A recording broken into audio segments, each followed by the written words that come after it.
hari ini kita akan melanjutkan materi kita yang di pertemuan sebelumnya Bapak kasih tugas mengenai apa itu namanya jenis gaya ya. Jadi ada kemarin itu kita bahas mengenai 4 jenis gaya ya, yang mana jenis-jenis gaya tersebut nanti akan kita gunakan untuk penerapan hukum Newton dalam kehidupan sehari-hari ya. Sambil Bapak share aja materinya supaya bisa kita review sedikit.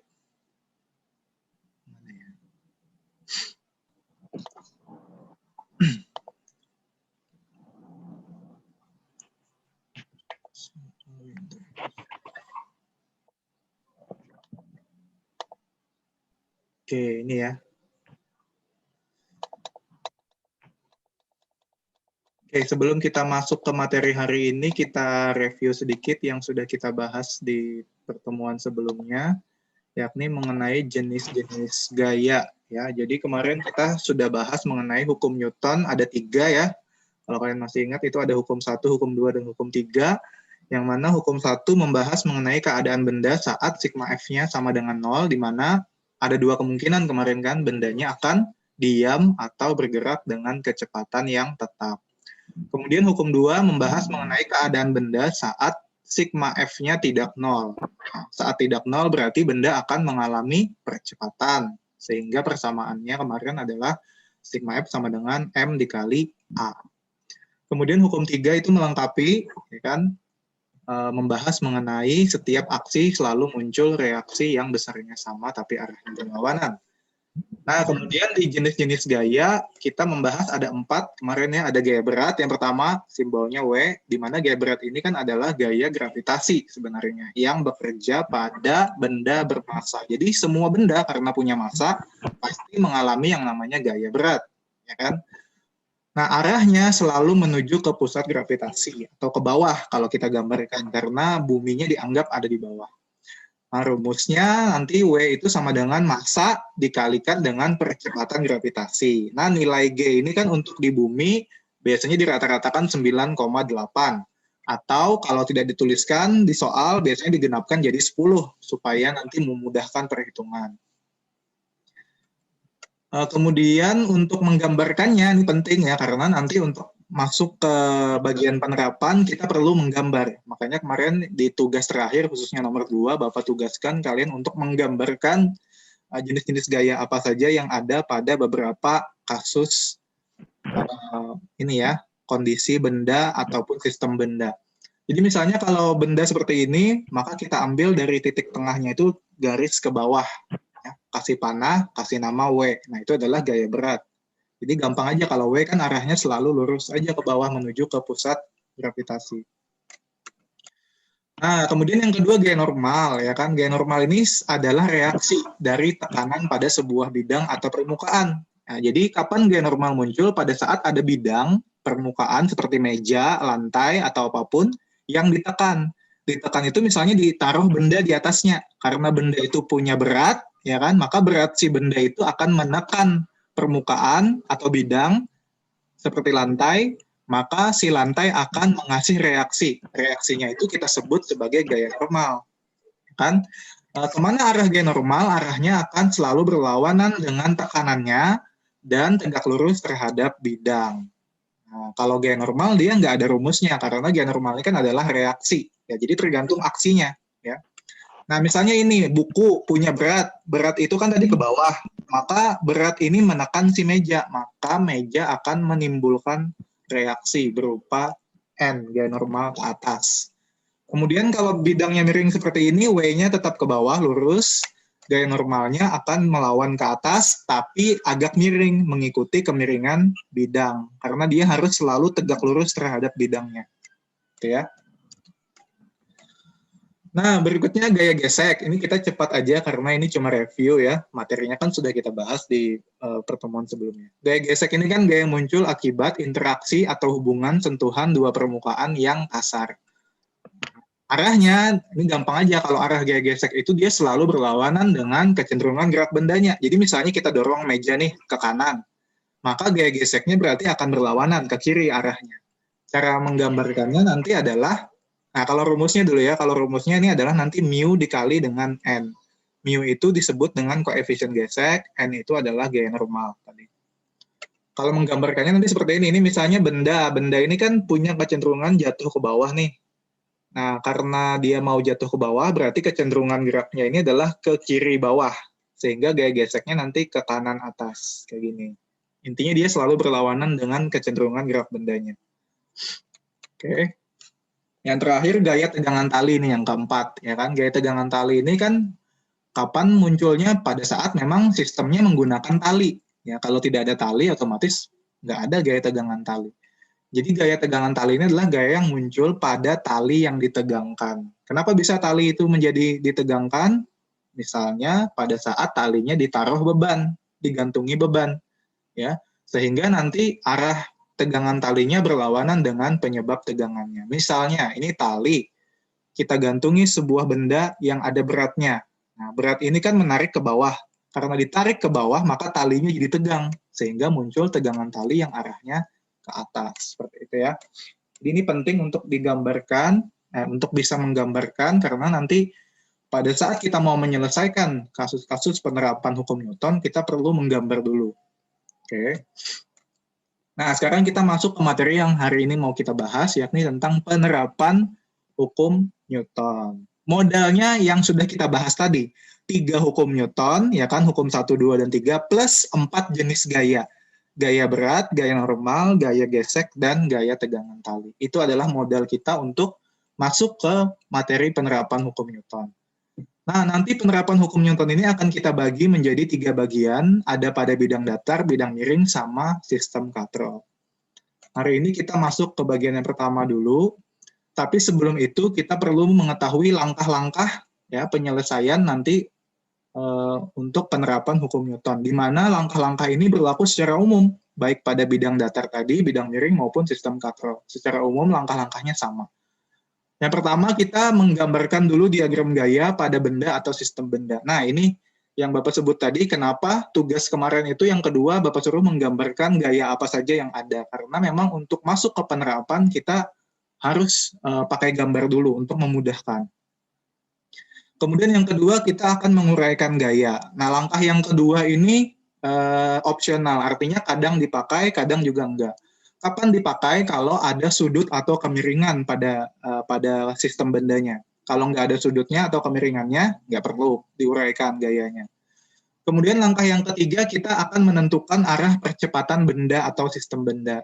Arah percepatan ini nanti fungsinya untuk menjadi patokan, mana gaya yang nilainya positif, mana yang negatif. Nanti akan kita lebih mudah pada saat masuk ke contoh soal. Pasti kita tahu dulu apa saja langkah-langkahnya. Yang keempat, baru kita menerapkan hukum Newton yang sesuai. Hukum Newton yang sesuai itu kan kita pilih, bisa hukum 1 atau hukum 2. Nanti tergantung dari keadaan sistem bendanya. Nah, sekarang kita langsung masuk ke bagian yang pertama, bidang datar. Kita akan masuk ke contoh soalnya langsung. Nih, misalnya ada benda yang diletakkan di atas bidang datar, ditarik katanya. Oke, soalnya seperti ini. Benda bermasa 5 kilo, ditarik dengan gaya 10 Newton pada bidang datar yang licin. Tentukan percepatan benda. Nah, jadi pada saat benda ditarik dengan gaya 10 Newton ini katanya berapa nanti percepatannya. Oke, berarti seperti biasa, kita terjemahkan dulu kalimat soal ini menjadi diketahui. Apa yang diketahui dari sini? Yang pertama adalah M, atau masanya tadi kan. M-nya 5 kg, atau 5 kg. Kemudian katanya ditarik dengan gaya F, ya, gaya eksternal ini atau gaya luar yang diberikan kepada benda sebesar 10 Newton. Yang ditanya adalah A atau percepatan. Oke, berarti yang diketahui M, F, yang ditanya A. Nah, setelah kita tuliskan diketahuinya, berarti kita masuk ke penyelesaian. Penyelesaiannya ya yang 4 tahap tadi. Berarti kita gambar dulu gayanya, kemudian kita uraikan jika diperlukan, kemudian kita menentukan arah percepatan, kemudian baru kita menerapkan hukum Newton yang sesuai. Oke, kita masuk ke langkah yang pertama, kita gambarkan dulu. Nah, dari 4 jenis gaya yang sudah kita bahas tadi, kira-kira gaya apa saja yang ada di sini? Kita urut aja, yang pertama tadi kan gaya berat. Ada nggak gaya beratnya di sini? Pasti ada, karena ada bendanya. Benda kan punya massa nih 5 kilo, berarti ada gaya berat, ya kan? Kita gambar di tengah-tengah benda, tarik garis ke bawah. Bentar, kita ganti warna dulu supaya kelihatan. Nah, ini ya. Ini adalah kita kasih nama W atau gaya berat, W kecil. Ya kan? Kemudian urutan yang kedua tadi gaya normal. Ada nggak gaya normalnya di sini? Ada, karena berat benda ini, si W ini kan menekan lantai ke bawah, sehingga pasti muncul reaksi berupa gaya normal. Kemana arah gaya normalnya? Ke atas, berlawanan dengan tekanannya. Ya. Oke, berarti di sini ada N juga. Nah, berarti sudah dua nih gayanya, ada W, ada N. Oh iya nih, gaya F tadi sudah ada duluan ya nih. Ini gaya luar atau gaya eksternal yang diberikan kepada benda, kita tuliskan. Oke, sudah ada 3. Yang ketiga tadi urutannya jenis-jenis gayanya ada gaya gesek. Nah, pertanyaannya di kasus kita ini ada nggak gaya geseknya? Ya, ada yang mau coba jawab? Apakah di soal kita ini gaya geseknya ada atau tidak ada? Ada, Pak. Ada. Kalau ada, arahnya kemana? Yang ke arah F tuh, Pak. F. Sebentar. Kalau kita ulangi baca soalnya tadi, ada kata-kata benda bermassa 5 kilo ditarik dengan gaya 10 Newton pada bidang datar licin. Nah, ini. Kalau kalian ketemu redaksi seperti ini, itu artinya soal itu mau menjelaskan bahwa bidangnya ini tidak menghasilkan gaya gesek. Kayak gitu ya. Jadi licin dalam pengertian soal di fisika itu, licinnya adalah licin yang sempurna gitu ya. Tidak ada gaya gesek sama sekali. Kalau dalam pengertian kita sehari-hari kan, misalnya lantai basah, itu kita bilang licin. Tapi sebenarnya licin dalam pengertian kita itu bukan berarti nggak ada gaya gesek sama sekali. Ada, tapi mungkin lebih kecil dari sebelumnya, karena dia lebih licin. Nah, tapi kalau dalam pengertian soal fisika, yang dimaksud dengan licin itu adalah yang licin sempurna. Ya, glowing maksimal gitu ya.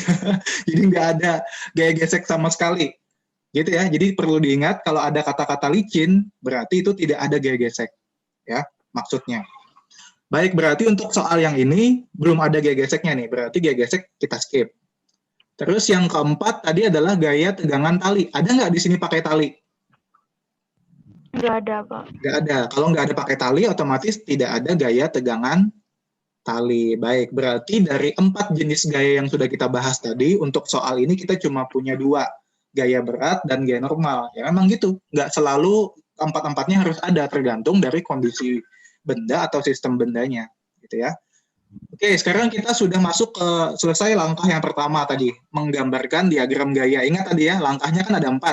Menggambar diagram gaya, menguraikan jika diperlukan, menentukan arah percepatan, dan yang keempat baru menerapkan hukum Newton yang sesuai. Gitu ya. Oke, sekarang kita masuk langkah yang kedua, berarti kita mau menguraikan gaya. Tapi di sini ada nggak sudut atau kemiringannya? Nggak ada ya. Berarti untuk soal ini kita belum perlu menguraikan. Berarti langkah yang kedua kita skip. Karena tadi Bapak bilang langkah yang kedua itu opsional. Ya kan? Bisa dipakai, bisa juga enggak, tergantung kondisinya. Oke, sekarang kita masuk langkah yang ketiga, menentukan arah percepatan benda atau sistem benda.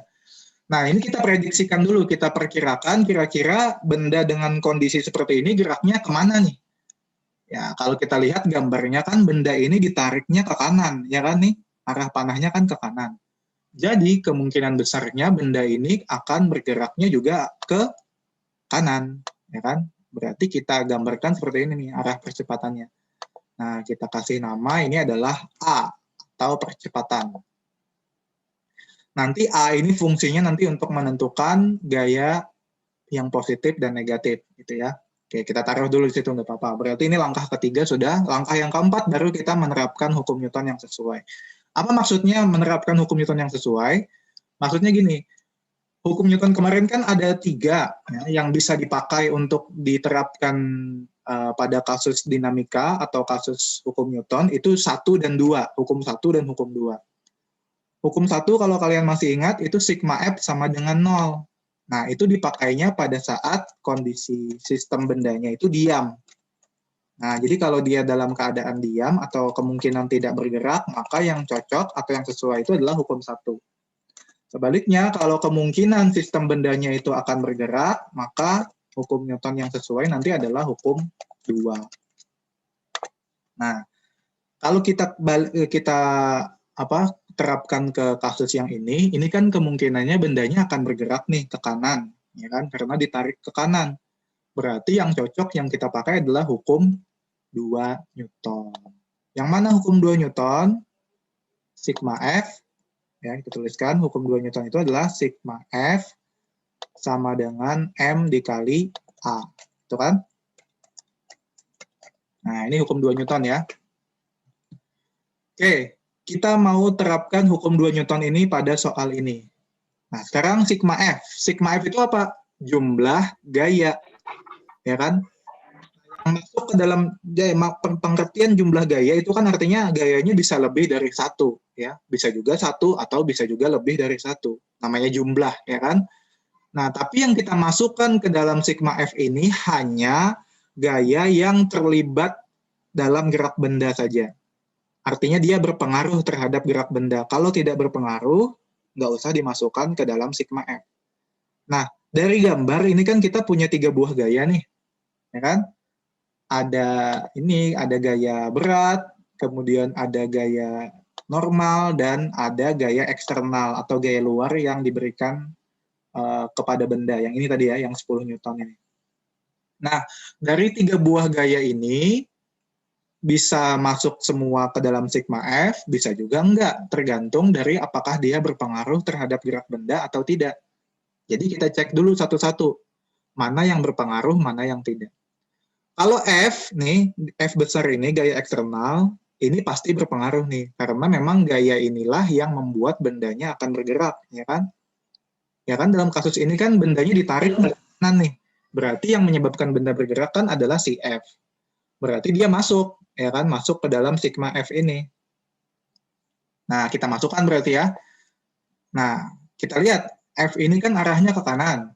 Kemudian percepatan benda juga ke kanan, berarti dia searah. Kalau searah itu berarti positif. Ya. Jadi kalau searah dengan percepatan, positif. Kita kasih keterangan sini ya. Jika searah dengan A, maka gayanya ya positif. Sebaliknya kalau arahnya berlawanan dengan A, ya A tadi adalah arah percepatannya ya, maka nanti negatif. Ya, negatif. Oke, ini F-nya positif karena searah. Itu pertama. Kemudian yang kedua W. W ini apakah berpengaruh atau tidak? Nah, gini. Kita lihat lagi arah gerak bendanya ini kan ke kanan. Sementara W itu ke bawah. Nah, jadi kalau ada gaya yang kondisinya seperti ini nih W ini kan ke bawah, sementara gerak bendanya ke kanan. Ini kan berarti dia saling tegak lurus nih, antara arah geraknya sama arah gayanya. Kalau saling tegak lurus, maka kita katakan gaya tersebut tidak berpengaruh secara langsung terhadap gerak benda. Ya, jadi W ini tidak ada pengaruhnya dengan gerak benda. Sehingga dia tidak perlu dimasukkan ke dalam sigma F. Ya, jadi gampangnya Bapak katakan kalau gaya tersebut tegak lurus itu kan pengertiannya ini ya, membentuk sudut siku-siku atau 90 derajat. Jadi kalau dia tegak lurus terhadap gerak benda, maka dia tidak ikut berpengaruh terhadap gerak benda tersebut. Ya, karena kalaupun diikutkan harus kita kalikan nanti dengan kosinus 90, yang mana cos 90 itu nilainya juga 0. Ya, mungkin kalian bertanya-tanya kenapa Pak berat nggak mempengaruhi? Padahal kalau dalam pengalaman sehari-hari kan kalau bendanya berat, itu ditariknya pasti percepatannya juga akan berpengaruh kan, bisa lebih susah ditariknya gitu kan. Iya betul, karena jawabannya ya, karena kalau pengalaman kita sehari-hari itu, yang kita lakukan menarik bendanya tidak pernah di atas permukaan yang licin sempurna, seperti di soal ini. Pengalaman kita itu pasti terjadi di atas permukaan yang kasar atau licin pun nanti tidak sempurna gitu licinnya, masih ada gaya geseknya. Ya kan kita kan nggak pernah mengalami yang tempat yang tidak ada gaya geseknya sama sekali. Nah, kalau di tempat yang tidak ada gaya geseknya sama sekali, berat benda itu nggak ada pengaruhnya. Jadi mau seberat apapun, kalau kita kasih gaya, dia nggak akan ikut berpengaruh. Kecuali tadi ada gaya gesek, baru ada pengaruhnya. Nah, makanya ini agak sulit dibayangkan, karena ini bentuk namanya idealisasi atau penyempurnaan gitu ya. Kesempurnaan yang dibuat-buat, yang sebenarnya di dalam kehidupan sehari-hari ini tidak ada tempat yang licin sempurna seperti di soal ini. Nah, nanti akan kita lihat di nomor 2 nanti ada gaya geseknya. Jadi di sini kalau gaya beratnya tidak ikut berpengaruh ya, karena tadi alasannya adalah supaya kalian nggak pusing, intinya kalau dia tegak lurus terhadap gerak benda, maka tidak ikut berpengaruh. Oke, berarti W nggak kita masukkan ke sini. Kemudian N. N juga sama nih. Coba perhatikan, arah N itu ke atas, arah gerak benda sekali lagi ke kanan. Antara atas dengan kanan itu kan juga saling tegak lurus. Berarti juga tidak ikut berpengaruh. Berarti dalam hal ini N juga kita tidak masukkan ke sini. Ya. Kesimpulannya, sigma F isinya cuma satu. Cuma gaya F saja. Ya udah, nggak apa-apa. Kalaupun cuma satu berarti kita teruskan aja. F sama dengan M dikali A. Gitu aja berarti. Ya kan? Sekarang kita masukkan angkanya. F di sini tadi kan 10 ya. Nih, 10 sama dengan M atau massa bendanya 5 kilo. Udah 5. Dikali A. A-nya berapa? A-nya yang ditanya. Ya, berarti kita tulis saja A dulu. Oke. Sip. Sekarang kita mau mencari A nih. Berarti supaya tinggal A di sini 5-nya harus kita apakan? Pindah ruas, ya kan? Pindah ruas ke sebelah kiri, jadi lawannya. Kalau lawannya berarti awalnya perkalian, pindah jadi bagi. Oke, berarti jadi 10 dibagi 5 sama dengan A. Kan berarti A berapa tuh? Berarti A sama dengan, ya berapa? 10 dibagi 5? Halo? Coba direspon supaya Bapak tahu masih ada orangnya di sana. 10 dibagi 5 berapa?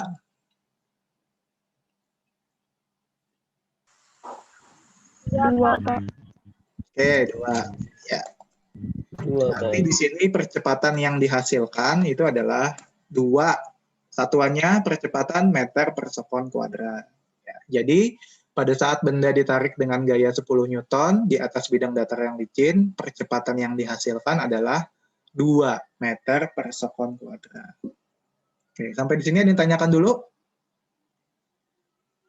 Mudah-mudahan tadi bisa dipahami ya, mana gaya yang terlibat, mana yang tidak terlibat. Intinya tadi kalau gayanya tegak lurus atau membentuk sudut siku-siku terhadap arah gerak benda, nih arah A ini, maka gaya tersebut tidak terlibat.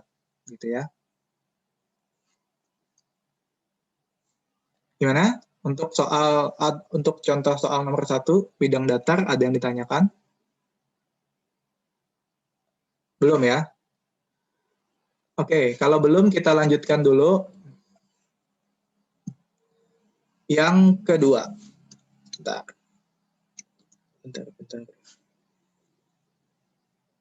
Ini yang kedua, kita ganti dulu deh. Ya. Sekarang benda bermassa 5 kilo ditarik dengan gaya 20 Newton pada bidang kasar. Nah, ini sekarang bidangnya tidak licin ya, kasar. Dengan koefisien gesek 0,1. Tentukan percepatan benda. Oke, jadi contoh nomor 2 ini mungkin lebih dekat dengan pengalaman kita sehari-hari karena kita mempraktekkan itu kan di atas bidang yang kasar. Ya. Oke, sekarang apa yang diketahui? Yang diketahui masanya 5 kilo, ditarik dengan gaya 20 Newton. Sekarang kemudian nilai koefisien geseknya ya antara lantai dengan permukaan bendanya itu 0,1. Yang ditanyakan sama, berapa percepatan benda. Oke, sekarang kita terapkan langkah yang sama. Kita bikin dulu, apa tadi namanya, diagram gayanya. Yang pertama sama ya, ada gaya berat. Oh ya, ini dulu nih, F-nya ini ya. Kita kasih nama dulu, ini gaya eksternal. Kemudian ini W, gaya berat. Kemudian ada sama kayak tadi gaya normal ke atas ya kan, sebagai reaksi dari gaya beratnya yang menekan ke bawah. Nah, tapi bedanya sekarang kita punya tambahan satu lagi. Karena bidangnya kasar berarti muncul gaya apa? Gaya gesek. Betul, gaya gesek. Kemana arahnya? Nah, gini. Tadi kan kemungkinan benda ini akan bergerak ke kanan. Ingat, gaya gesek itu arahnya berlawanan dengan kecenderungan gerak benda.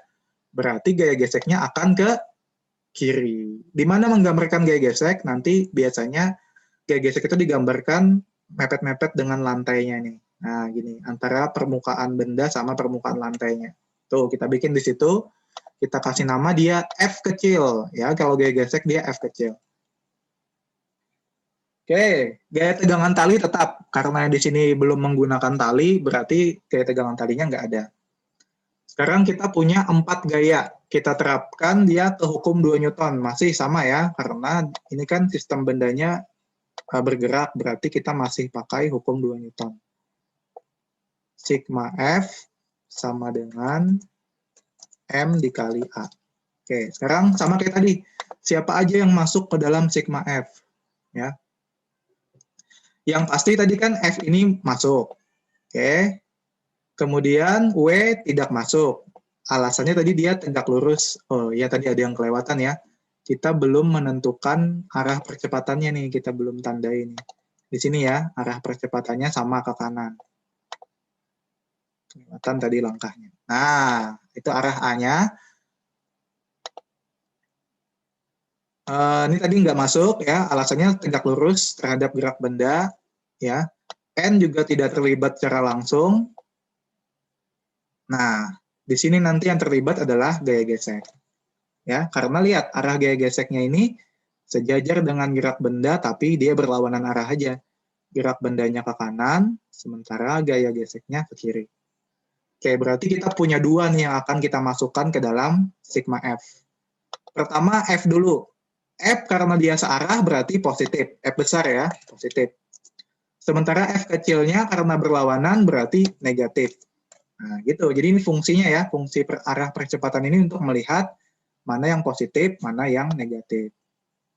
Oke, sama dengan M dikali A. Oke, berarti sigma F-nya kita punya 2 ya.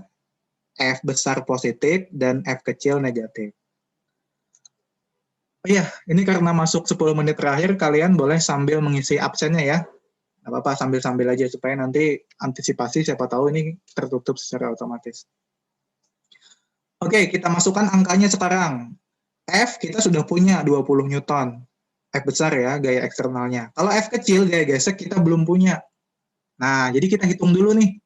Kita hitung dulu gaya gesek, supaya nanti mudah ketika kita masukkan ke sini, sudah jadi, nggak perlu kita masukkan rumus lagi. Jadi kita hitung di tempat lain aja. Oke, jadi gaya gesek kita hitung dulu.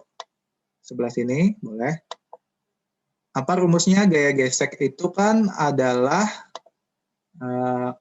apa tadi kalau kalian masih ingat tadi di slide sebelumnya, gaya gesek sama dengan mu, ya kan, koefisien gesek, dikali dengan gaya normal, N.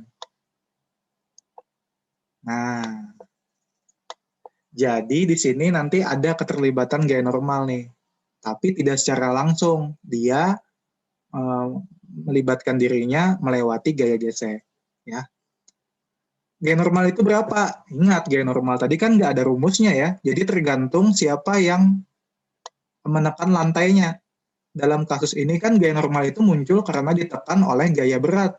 Jadi sebenarnya gaya normal itu sama dengan gaya berat.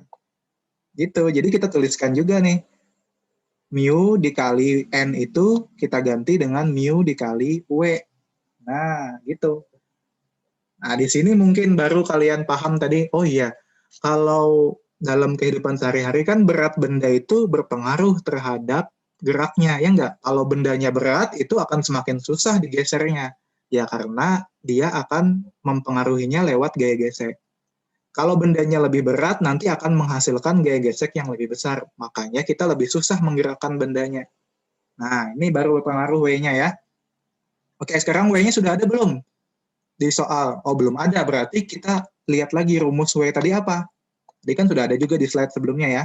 W itu adalah M dikali G. Nah, itu kan. Jadi kita masukkan di sini, W-nya kita ganti mu, W-nya diganti jadi M kali G. Oke, sekarang baru kita masukkan angkanya. Mu-nya sudah ada 0,1 ya, kita masukkan 0,1 dikali M. M-nya ada 5 kilo. 5 dikali G. Nah, G ini tadi kan Bapak sempat jelaskan sedikit ya, percepatan gravitasi itu di bumi rata-rata nilainya 9,8. Walaupun tidak sama, nanti tergantung tinggi rendahnya tempat. Tapi kalau kita ambil rata-ratanya 9,8. Nah, biasanya kalau di soal tidak dituliskan, itu kita ambil nilai genapnya aja 10. Supaya apa? Supaya memudahkan kita dalam perhitungan. Ya. Kalau 9,8 kan ada koma-komanya, agak susah menghitungnya. Oke, kita ambil 10. 10, oke, sekarang 0,1 dikali 5. Ya, coba nih dibantu nih, yang pakai kalkulator boleh deh, supaya cepat. Coba 0,1 dikali 5 berapa dulu? Berapa?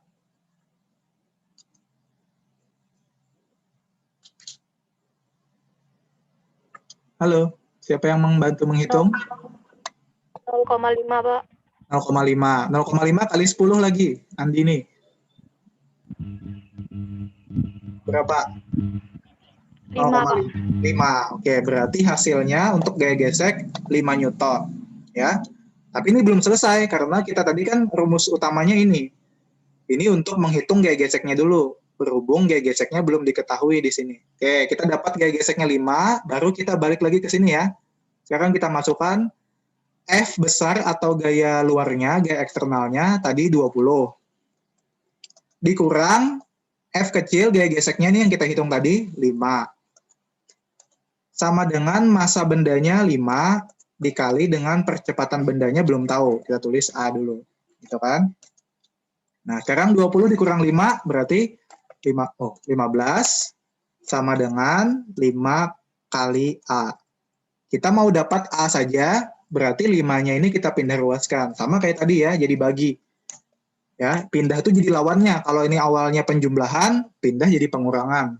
Tapi karena ini perkalian, lawan perkalian adalah pembagian. Oke, jadi 15 dibagi 5 sama dengan A. Berarti A-nya adalah berapa? 15 bagi 5 berapa? Yuk. 3, ya kan? Oke, berarti hasilnya 3 meter per sekon kuadrat. Oke, jadi dalam kasus ini, percepatan benda yang dihasilkan pada saat dikasih gaya 20 Newton dengan koefisien gesek 0,1, nilainya adalah 3 meter per sekon kuadrat. Dan dari sini kita juga memahami bahwa pada saat lantainya atau permukaannya kasar, maka berat benda itu akan berpengaruh terhadap geraknya, tapi tidak secara langsung, ya, melainkan dia mendompleng atau nebeng lewat gaya gesek. Nih, gaya geseknya ternyata isinya adalah gaya berat juga nih dikalikan dengan koefisien geseknya. Gitu. Sampai di sini ada yang ditanyakan? Ada bagian atau langkah yang kira-kira belum jelas? Boleh ditanyakan nih, masih ada waktu 3 menit. Ya, jangan lupa menuliskan absen. Alhamdulillah hari ini lumayan nih. Ada 12 partisipannya kok. Ada belum absen nih 1 orang berarti nih. Ya, coba yang belum. Tuliskan ya absennya. Ayo silakan. Apakah sudah sangat jelas atau sangat tidak jelas? Ya, jadi seperti itu ya gambarannya langkah-langkah kita dalam menyelesaikan penerapan hukum Newton. Jadi 4 langkah tadi kita pakai itu, mulai dari menggambarkan, ya kan, menguraikan jika diperlukan, kemudian menentukan arah percepatan tadi yang mana fungsinya ini nanti untuk melihat mana gaya yang positif, mana yang negatif, atau bahkan mana yang berpengaruh, mana yang tidak berpengaruh, itu juga melihat arah percepatannya. Kemudian yang terakhir baru menerapkan hukum Newton yang sesuai. Yang mana kalau sistemnya diam, nanti yang tepat adalah hukum 1. Kalau sistem bendanya bergerak, maka pakai hukum 2 Newton. Gimana? Apa sudah cukup jelas?